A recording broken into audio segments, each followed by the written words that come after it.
Gaza సిటీపై Israel విరుచుకు పడుతోంది. మిస్సైళ్లతో ఆ నగరాన్ని కకావికలం చేస్తోంది. తాజాగా నగరంలోని అతిపెద్ద భవనాన్ని నేలకూల్చింది. దీంతో చుట్టుపక్కల ఉన్న ప్రజలు ఒక్కసారిగా ఉలిక్కిపడ్డారు.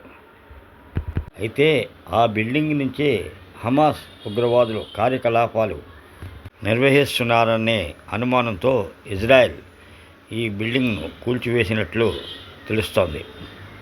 ఎంతమంది మరణించారు, ఎంతమందికి గాయాలయ్యాయి అన్నది వివరాలు తెలియవలసి ఉంది.